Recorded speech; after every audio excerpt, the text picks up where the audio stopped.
Hello students, welcome to Arch chemistry. So ನ್ಯೂಸಲ್ಲೆಲ್ಲ ಬರ್ತಿರೋ ಹಾಗೆ ನಾಳೆ ಕರ್ನಾಟಕ ಬಂದ್ ಅಂತ ಹೇಳ್ತಾ ಇದ್ದಾರೆ, ಹೌದಾ?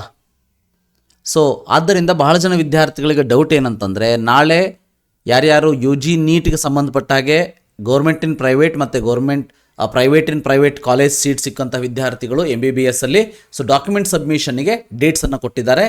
ಸೊ ಅಂಥವರು KEAಗೆ ಹೋಗೋದಕ್ಕೆ KE ಓಪನ್ ಇರುತ್ತಾ ಅಂತ ಕೇಳ್ತಾ ಇದ್ದಾರೆ. ಅದ್ರ ಜೊತೆಗೆ ನಾಳೆ ಯಾರ್ಯಾರು ಬ್ಯಾಂಕಲ್ಲಿ ಪೇಮೆಂಟ್ ಮಾಡಬೇಕು ಅಂತ ಅಂದ್ಕೊಂಡಿದ್ದೀರಿ, ಸೊ ಬ್ಯಾಂಕ್ ಪೇಮೆಂಟ್ ಮಾಡಬಹುದಾ ಅಂತ ಕೇಳ್ತಾ ಇದ್ದಾರೆ. ಸೊ ದಯವಿಟ್ಟು ತಿಳ್ಕೊಳ್ಳಿ ವಿದ್ಯಾರ್ಥಿಗಳೇ, ಈ ಕರ್ನಾಟಕ ಬಂದ್ ಅನ್ನೋದನ್ನು ನಾಳೆ ಕಂಡಕ್ಟ್ ಮಾಡ್ತಾ ಇರೋರು ಪ್ರೈವೇಟ್ ಯೂನಿಯನ್ನವರು, ಅಂದರೆ ಪ್ರೈವೇಟ್ ವೆಹಿಕಲ್ ಯೂನಿಯನ್ನವರು. ಅದಕ್ಕೆ ಆಟೋ ಯೂನಿಯನ್ದವರು ಕೂಡ ಸಪೋರ್ಟ್ ಮಾಡಿದ್ದಾರೆ, ಸೊ ಟ್ಯಾಕ್ಸಿ ಯೂನಿಯನ್ದವರು ಕೂಡ ಸಪೋರ್ಟ್ ಮಾಡಿದ್ದಾರೆ. ಸೊ ನಾಳೆ KE ಓಪನ್ ಇರೋದಕ್ಕೂ ಬ್ಯಾಂಕ್ ಪೇಮೆಂಟ್ ಮಾಡೋದಕ್ಕೂ ಏನೂ ಪ್ರಾಬ್ಲಮ್ ಇರೋದಿಲ್ಲ. ಓನ್ಲಿ ಸ್ವಲ್ಪ ಅನಾನುಕೂಲತೆಗಳು ಆಗ್ಬೋದು. ಹೇಗೆ ಅಂತಂದರೆ, ಯಾರ್ಯಾರು ತಮ್ಮ ಸ್ವಂತ ವೆಹಿಕಲಲ್ಲಿ ಹೋಗ್ತಾರೆ ಅವರನ್ನು ಯಾರೂ ತಡೆಯೋದಿಲ್ಲ.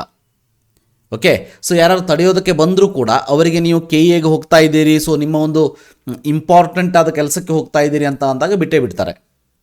ಸೊ ನಿಮ್ಮ ಸ್ವಂತ ವೆಹಿಕಲಲ್ಲಿ ಬರದೇನೆ ಗೌರ್ಮೆಂಟ್ ಬಸ್ಸಲ್ಲಿ ಬರೋರಿಗೂ ಕೂಡ ನಾಳೆ ಯಾವುದೇ ರೀತಿ ಪ್ರಾಬ್ಲಮ್ ಆಗೋದಿಲ್ಲ. ಆದರೆ KEAಗೆ ಹೋಗೋರಿಗೆ KE ಹತ್ತಿರ ಗೌರ್ಮೆಂಟ್ ಬಸ್ ಹೋಗ್ತದ ಚೆಕ್ ಮಾಡ್ಕೋಬೇಕು ನೀವು. ಸೊ ಇಲ್ಲ ಆಟೋ ಮಾಡಿಸ್ಕೊಂಡು ಹೋಗೋದಕ್ಕೆ ಆಟೋ ನಾಳೆ ಬಂದ್ ಮಾಡಿದ್ರು ಅಂತಂದರೆ ನಿಮಗೆ ಅಲ್ಲಿ ಹೋಗೋದಕ್ಕೆ ಸಾಧ್ಯ ಆಗೋದಿಲ್ಲ. ಅದಕ್ಕೆ ಆದಷ್ಟು ನಾಳೆ ನಿಮ್ಮ ಸ್ವಂತ ವೆಹಿಕಲ್ನ ತೆಗೆದುಕೊಂಡು ಹೋಗೋದು ಬಹಳ ಬೆಸ್ಟು. ಯಾರಾದರೂ ದೂರದಿಂದ ಡಾಕ್ಯುಮೆಂಟ್ ಸಬ್ಮಿಷನ್ಗೆ ಹೋಗ್ತಾ ಇದ್ದೀರಿ ಅಂತ ಅಂದರೆ ಸೊ ಎಲ್ಲ ವ್ಯವಸ್ಥೆಯನ್ನು ಮಾಡಿಕೊಂಡು ನೋಡಿಕೊಂಡು ಹೋಗಿ. ಸೊ ಯಾವುದೇ ರೀತಿ ಅನಾನುಕೂಲತೆ ನಿಮಗೆ ಆಗದೇ ಇರಲಿ. ಸೊ ಯಾರು ಇನ್ನೂ ಬ್ಯಾಂಕ್ ಪೇಮೆಂಟ್ ಮಾಡಬೇಕು ಅಂತ ಅಂದ್ಕೊಂಡಿದ್ದೀರಿ, ಸೊ ಅವರು ನಾಳೆ ಬಿಟ್ಟು ನಾಡ್ದು ಹೋದರೂ ಕೂಡ ಏನೂ ಪ್ರಾಬ್ಲಮ್ ಇಲ್ಲ.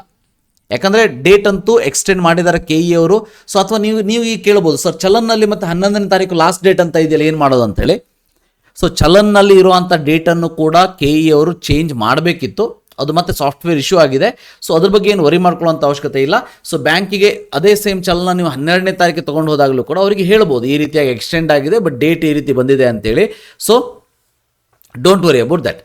ಆದರೆ ನಾಳೆನೇ ಬ್ಯಾಂಕಿಗೆ ಹೋಗಬೇಕು ಅನ್ನೋರು ನೀವು ಹೋಗ್ಬೋದು, ನಿಮ್ಮ ಸ್ವಂತ ವೆಹಿಕಲ್ ಇದ್ದರೆ ಹೋಗ್ಬೋದು. ಆದರೆ ಗೌರ್ಮೆಂಟ್ ವೆಹಿಕಲಲ್ಲಿ ಹೋಗಿ ಮಾಡೋದಿದ್ದರೆ ಮಾಡ್ಬೋದು. ಪ್ರೈವೇಟ್ ವೆಹಿಕಲಲ್ಲಿ ಹೋಗಬೇಕು ಅಂತಂದರೆ, ಅಂದರೆ ಪ್ರೈವೇಟ್ ಟ್ರಾನ್ಸ್ಪೋರ್ಟಲ್ಲಿ ಹೋಗಬೇಕು, ಟ್ಯಾಕ್ಸಿ ಇರ್ಬೋದು ಅಥವಾ ಈ ಒಂದು ಆಟೋ ಇರ್ಬೋದು, ಸೊ ಅದರಲ್ಲಿ ನಾಳೆ ಹೋಗೋದಕ್ಕೆ ಸಾಧ್ಯ ಆಗದೇ ಇರ್ಬೋದು. ಯಾಕಂದರೆ ನಾಳೆ ಕರ್ನಾಟಕ ಬಂದನ್ನು ಅವರು ಮಾಡ್ತಾ ಇರೋದು.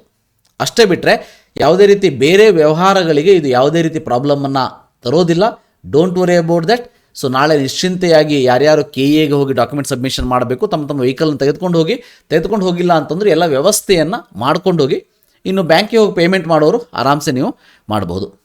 ಸೊ ಇದಿಷ್ಟು ನನ್ನ ಕಡೆಯಿಂದ. Thank you. Have a nice day.